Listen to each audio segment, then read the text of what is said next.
Assalamualaikum warahmatullahi wabarakatuh. Nama saya Yuda Arif Inanditio dengan NIM 23070110263. Ingin mempresentasikan hasil riset saya mengenai komunikasi politik yang dikemukakan oleh Bapak Habermas Jürgen.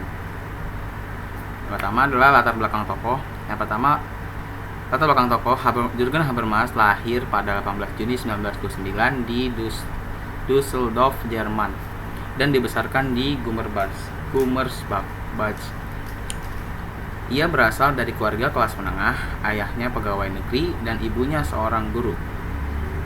Kemudian pengalaman masa kecilnya, terutama selama Perang Dunia Kedua, membentuk pandangannya tentang masyarakat dan politik. Kemudian Habermas memulai studinya di Universitas Göttingen, mendalami kesusastraan, sejarah, dan filsafat. Ia kemudian melanjutkan pendidikan filsafat di Universitas Bonn, di mana ia meraih gelar doktor pada tahun 1954.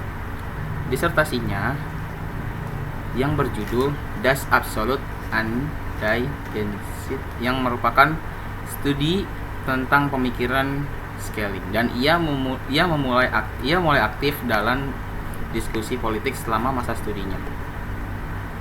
Kemudian paradigma yang digunakan ialah paradigma kritis. Yang pertama adalah Habermas mengadopsi paradigma kritis dalam pengembangan teori komunikasi politiknya. Selanjutnya, paradigma ini berfokus pada bagaimana interaksi sosial dipengaruhi oleh struktur kekuasaan dan norma etika. Kemudian, ia berpendapat juga bahwa komunikasi yang bebas dari distorsi sangat penting untuk praktik demokrasi yang sehat. Selanjutnya adalah tradisi teori komunikasi.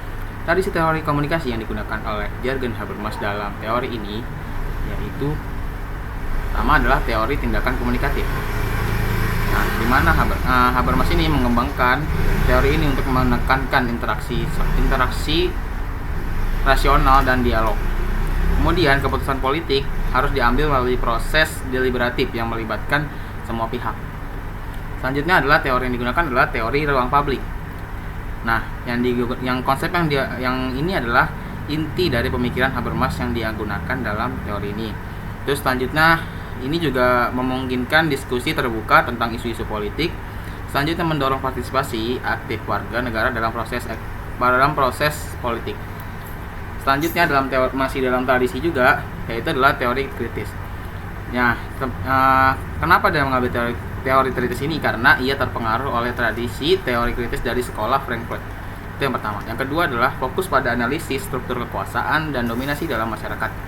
Yang ketiga adalah mengkritik media dan institusi yang dapat memanipulasi opini publik dan menghambat komunikasi yang bebas. Masih dengan hal sama, yaitu adalah tradisi teori. Nah, tradisi teori yang digunakan yang keempat adalah teori deliberatif. Nah, di mana hal ini adalah dengan menekankan pentingnya diskusi dan debat dalam pengambilan keputusan politik. Yang pertama. Yang kedua adalah deliberasi yang adil dapat menghasilkan legitimasi dalam kebijakan publik. Nah, yang terakhir adalah teori sosial dan politikal Habermas. Nah, di mana dengan ini dia mengintegrasikan aspek sosial dan politikal dalam teori komunikasinya. Itu yang pertama. Yang kedua adalah dengan menyadarinya bahwa komunikasi tidak terpisahkan dari konteks sosial, ekonomi, dan budaya yang lebih luas. Selanjutnya adalah konteks histori. Konteks histori penemuan teori. Yang pertama adalah latar belakang.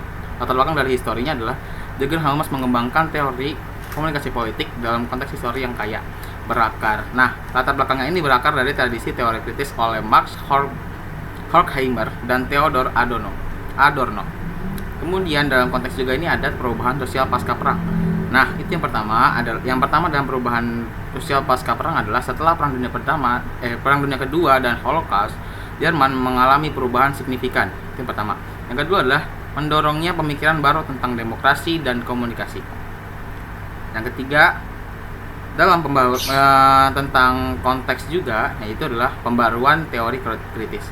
Yang pertama adalah integrasi komunikasi. Yang kedua adalah Habermas memperbarui teori kritis dengan memasukkan elemen-elemen komunikasi. Yang ketiga adalah menolak pesimisme budaya pendahulunya. Fokus. Nah, jadi dia hanya fokus pada potensi emansipatoris komunikasi. Nah, selanjutnya adalah tindakan komunikatif. Nah, interaksi untuk mencapai pemahaman bersama sebagai kunci konsensus itu yang pertama. Yang kedua adalah membedakan antara tindakan kerja, instrumen, dan tindakan komunikasi interaktif. Selanjutnya adalah buku kunci. Nah, buku kunci yang digunakan dalam teori ini adalah The Communication Action, yaitu pertama itu bukunya. Terus yang selanjutnya adalah dengan menguraikan bagaimana tindakan komunikatif menciptakan norma sosial melalui dialog terbuka. Itu yang pertama. Yang kedua adalah menawarkan cara baru untuk mencapai integrasi sosial dan demokrasi deliberatif. Selanjutnya adalah konsep utama dan asumsi teori. Jelaskan konsep utama dulu. Untuk konsep utama yang digunakan adalah komunikasi sebagai tindakan dasar. Nah, komunikasi sebagai tindakan dasar ini memiliki beberapa cabang lagi, yaitu bertujuan untuk saling memahami dan mencapai kesepakatan. Yang pertama. Yang kedua adalah berorientasi pada konsensus, bukan hanya alat untuk tujuan instrumental. Yang ketiga adalah rasionalitas dan interaksi setara. Rasionalitas berhubungan dengan interaksi yang setara dan bebas dari distorsi. Selanjutnya adalah dialog konstruktif dan inklusif terjadi dalam konteks dunia hidup. Masih dalam konteks yang sama, yaitu asumsi teori. Asumsi teori yang digunakan adalah konsensus melalui dialog. Nah, konsensus yang ini dia bisa dicapai melalui dialog bebas dari manipulasi. Yang kedua adalah setiap peserta memiliki kesempatan yang sama untuk menyampaikan pendapat. Selanjutnya adalah ruang publik dan pendekatan teori. Ruang publik yang digunakan oleh Habermas-Jurgen adalah yaitu adalah arena diskusi, di mana dengan mendukung diskusi tentang kepentingan bersama. Itu pertama. Kan arena diskusi kan. Yang pertama itu yang pertama. Yang kedua adalah mendorong demokrasi deliberatif dengan keputusan berdasarkan argumen rasional. Selanjutnya adalah pendekatan teori. Pendekatan teori yang digunakan adalah konflik, yaitu menekankan pentingnya dialog dan konsensus. Dan kedua adalah menciptakan masyarakat yang lebih adil dan terintegritas. Selanjutnya adalah metode penelitian yang digunakan. Metode penelitian yang digunakan adalah pendekatan kualitatif, itu yang pertama. Dengan mendeskripsikan analisis dan penelitian kepustakaan, itu yang pertama. Yang kedua, memahami fenomena sosial dan komunikasi politik. Nah, yang kedua adalah metode dialektis. Nah, di mana dia fokus dalam tindakan komunikatif rasional. Itu pertama. Yang kedua adalah mencapai konsensus melalui diskursus dialektis. Yang ketiga adalah intersubjektivitas, yaitu kebenaran bersama dari interaksi yang bebas dari dominasi. Yang keempat adalah ruang publik, di mana arena dikhususkan untuk kepentingan politik, analisis kualitatif dari sumber kepustakaan. Selanjutnya adalah relevansi pemikiran Jürgen Habermas. Benar, yang tadi adalah yang pertama adalah komunikasi deliberatif. Nah, ini terjadi ketika ada dialog dua arah dalam pilkada tahun lalu 2024 gitu. Itu yang pertama. Yang kedua adalah ruang publik digital.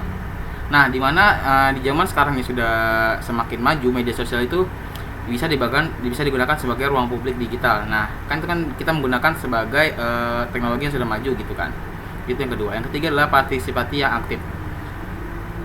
Nah, di mana ini adalah dengan satu menangkalkan dominasi ekonomi, yang kedua adalah mendorong transparansi dan responsivitas pemerintah.